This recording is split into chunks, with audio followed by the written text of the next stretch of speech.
All right, this video is on validity and soundness. Validity is a bit of a difficult concept because um, one may not be a concept we've been introduced before to, and also the way the word valid is used in ordinary language does not conform to this technical definition that we're interested in. So you might hear people say things like, "Oh, that's a valid point," or "Oh, that's valid," meaning something like, "Oh, that's true," or "That's a good point."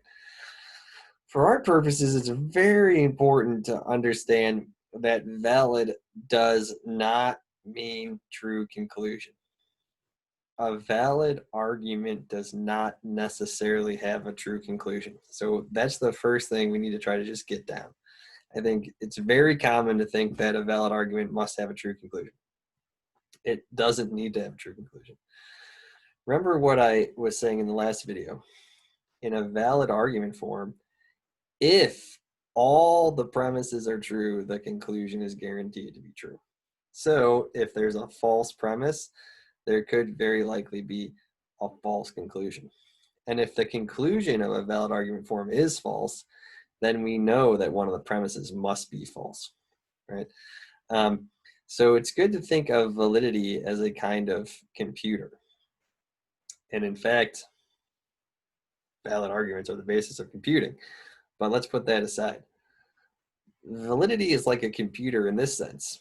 If you put in the right inputs, you get the right outputs. If you don't put in the right inputs, then you won't get the right outputs.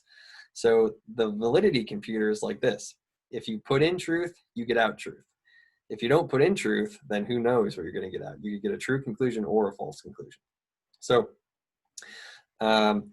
unfortunately, or maybe actually fortunately, because sometimes it's better to be lucky than good, we can actually reason from false premises to a true conclusion in a valid argument form.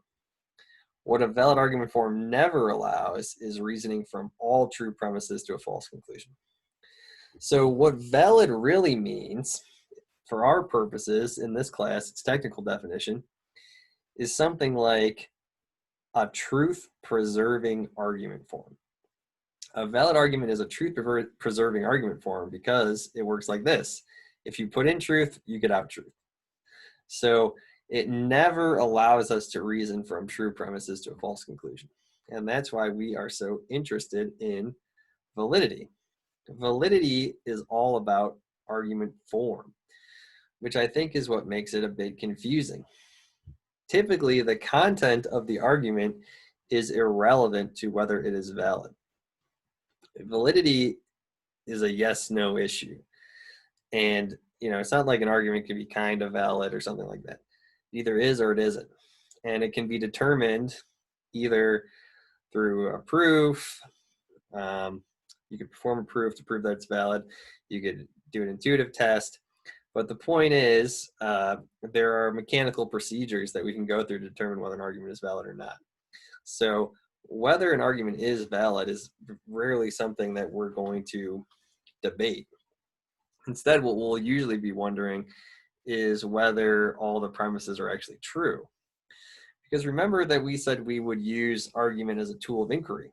So that's why valid arguments are so important to us, because if we're looking at a valid argument, and if all the premises seem true to us, and we can't think of any reason for rejecting a premise, then that means that we should accept the conclusion of that argument, at least tentatively.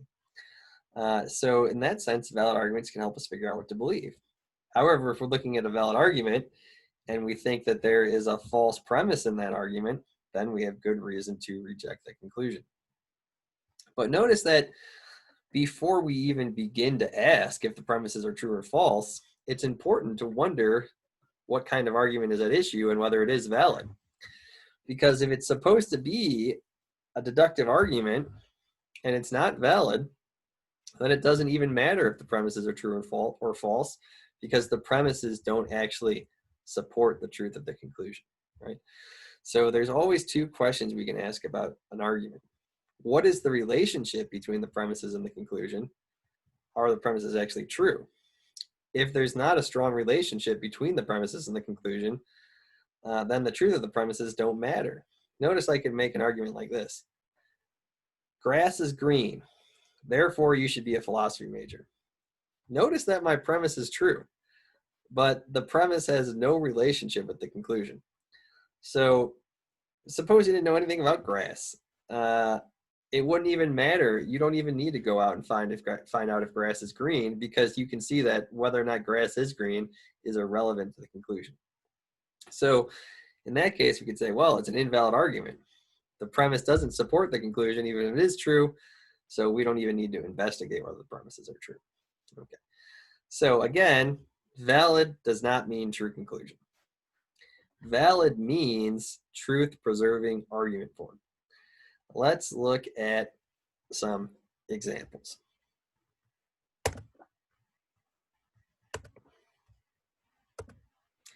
Let's look at this first argument. All whales are things that breathe air. All things that breathe air are mammals. So all whales are mammals. Now, suppose you didn't know anything about whales. You're in Colorado, it's far from the ocean. You don't know anything about whales. But looking at this argument, if I told you the premises are true, should you be confident that the conclusion is true? Yes, you should, because this is a valid argument. And one way you could tell is this. Remember, we said in a valid argument, if all the premises are true, the conclusion has to be true. You can ask yourself the following. Okay, if I believe that all whales breathe air, and I also believe that all things that breathe air are mammals, could I believe those things are true while denying that whales are mammals? No, that's basically a contradiction. You can't say, yes, Dave, I think whales breathe air, and I think that things that breathe air are mammals, but I deny that whales are mammals. Notice that that's basically a contradiction. That's what makes this argument valid. If you accept the premises, you must accept the conclusion, right? It's incoherent to accept the premises and deny the conclusion in a logical argument, in a valid argument. Now, let's look at this second example.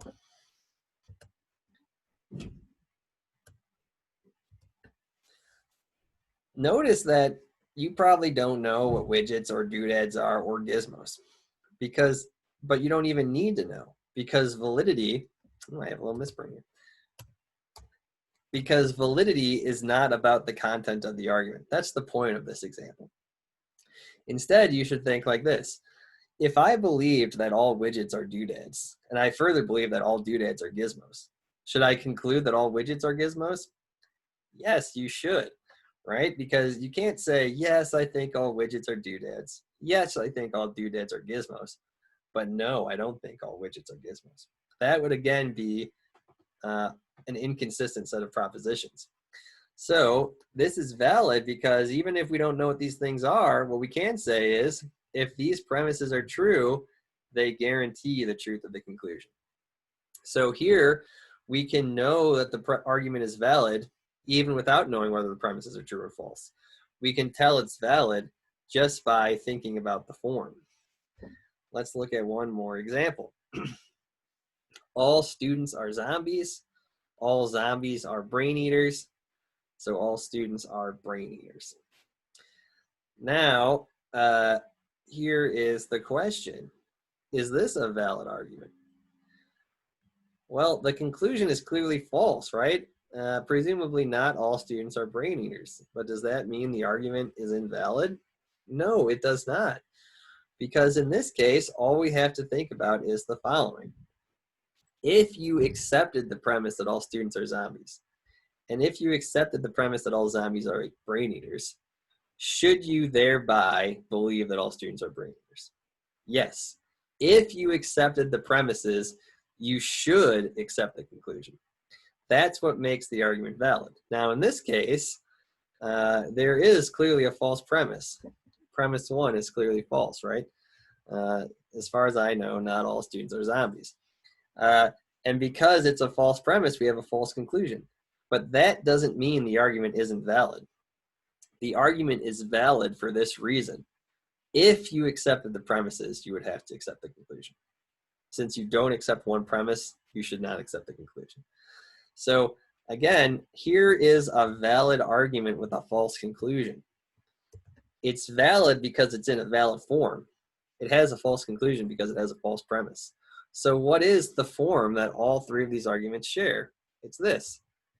All A's are B's, all B's are C's, so all A's are C's. And what we should find is that anything we substitute into that form is truth preserving and thereby valid. So you could say all women are humans, all humans have DNA, so all women have DNA. Again, that would be another valid instance of that pattern. So when we say that a deductive argument is valid, we are saying that the premises really do closely support the conclusion. However, we are not saying that the conclusion must be true. We are saying that if the premises are true, the conclusion would also be true. And this right here is from the posted lecture notes. Valid arguments come in all the following combinations: true premises and a true conclusion, false premises and a true conclusion, false premises and a false conclusion, a mix of true and false premises and a true conclusion. But what a valid argument never allows are all true premises and a false conclusion. And that's why it is so important to us. A valid argument never has all true premises and a false conclusion. Okay. So why is validity useful to us? Again, this is an example from the posted lecture materials. Putting an argument in a valid form helps us to get clear on what we are disagreeing about. So here I'm purposely using a controversial example. Here is an abortion argument. If a fetus is a person, then abortion is a form of murder. A fetus is a person, so abortion is a form of murder. This argument is valid. We can see this in a few ways. One, we could judge this intuitively. We can ask ourselves, if we accepted premises 1 and 2 as true, would we have to accept the conclusion? That is, could we maintain that we believe that if a fetus was a person, then killing it would be murder, and that we believe that a fetus is a person while simultaneously denying that abortion is murder? Doesn't seem like it. Like, that's like, you wouldn't say, look, I think if a fetus is a person, then killing it's murder, and I really do think a fetus is a person, but I don't think abortion is murder. Notice that that wouldn't be coherent. So that's a good sign that it's a valid argument. Further, we might recognize that this argument is an instance of the valid form modus ponens, which is discussed in our textbook, which is a very common form of reasoning. The reason that we are considering this example is that it allows us to clearly see what the disagreement is over, right? The key disagreement is for likely over premise 2. Some people think it's false, others think it's true, and some think we don't have enough information to determine whether premise 2 is true. So the good thing here is, yes, we probably have all heard this argument before, but by putting it in premise conclusion form, we can pinpoint what exactly the disagreement is. So we could say, well, the reason a lot of people think the conclusion is false is because they reject premise 2, right? Premise 2 is the key controversial premise. So if we accept premise 2 is true, then we think the conclusion is true. If we think it's false, then we think the conclusion is false. Either way, the argument is still valid in this sense. If the premises were true, the conclusion would have to be true. So whether or not an argument is valid is not something people really disagree over. What they disagree over is whether an argument is sound. So what they're really wondering is, are the premises actually true? Notice that we can give an abortion argument in the exact same argument form, but with a completely opposite conclusion. Abortion argument 2. If a fetus is not a person, then abortion is morally permissible. A fetus is not a person, so abortion is morally permissible. As I stated, this argument is in the exact same form as argument 1, modus ponens, so it is also valid. Again, the key disagreement is going to be over premise 2. Since most arguments offered in philosophy are in fact valid, most of what we'll be trying to determine is whether the argument is sound. So for an argument to be sound, the argument has to be in a valid form and all the premises have to be true. So again, in this situation, we're not going to disagree over whether the argument is valid, typically. What we're going to disagree over is whether the argument is sound, because we may disagree over the truth of the premises, right? So the classic debate here being, some people would say a fetus is just a group of cells, it's not a morally significant entity. Other people would say, yes, it is a morally significant entity, right? That's the key disagreement. Now, this argument is not going to help us solve this disagreement, but it's helping us see what is being disagreed about. And maybe it would make us realize that these arguments aren't getting us anywhere. We need to maybe approach this with new arguments, because unless we can figure out what a person is, which is extremely difficult, these arguments are never going to really address the core issue. And maybe that makes us look for other arguments. Okay. So most of what we will wonder in this class is whether the premises offered by the author in question are in fact true. Typically, philosophers will give us reasons for thinking their premises are true. We will have to determine if they are good reasons. We will also want to think of alternative reasons for thinking the premises offered are false, right? So, that'll be one thing I ask you about a lot in this class, which is, okay, here's the argument, or maybe you formalized an argument. And I say, well, do you think those premises are actually true? If you think a premise is false, you have to give me a reason for thinking it's false. So let's look at a little argument here. Less controversial. Argument on voting. The average citizen should not, so here's the argument in ordinary language, and then we'll put it in premise conclusion form. The average citizen should not bother to vote.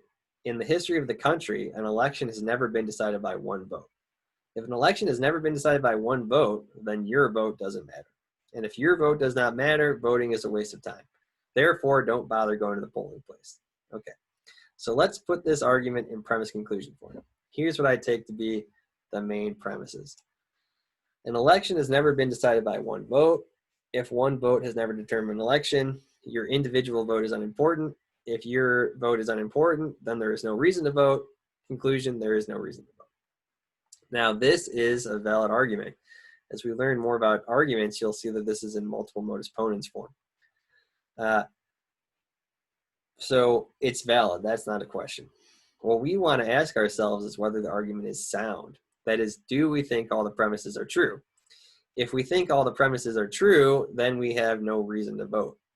If we think that there is a false premise, then perhaps we do have good reason to vote.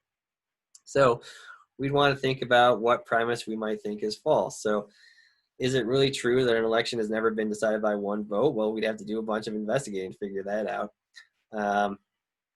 And further, we'd probably want to think, even if it's true that one vote has never determined an election, does that mean your individual vote is unimportant? That seems like a flawed conditional statement, because if everyone acted on this reasoning, each person's vote actually becomes more important, right? So we can begin to poke holes in this argument. Even though it's valid, we can legitimately debate whether the conclusion is true, because we might disagree over the truth of the premises, right? And that's mostly what we'll disagree about in this class, the truth of the premises. Is the argument actually sound, right? So I'm never going to ask you, on an exam, like, is this argument is sound, true or false? And there's going to be a right answer. That's not how it's going to work. Instead, I'll ask you to identify a premise, perhaps, and give reasons for thinking it's false, or to discuss reasons that our authors have given for thinking a premise that an argument is false. That's the kind of thing that we are going to be focused on in this class, right? So, our first unit is on free will. If some author gives an argument for thinking free will doesn't exist, then it's your job to understand that argument and think about what other authors have said about the premises of that argument, whether we should think they're true or false. Okay, so I will conclude here.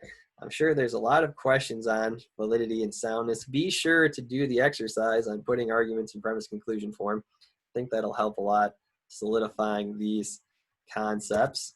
And don't be afraid to ask questions, post questions to the discussion board.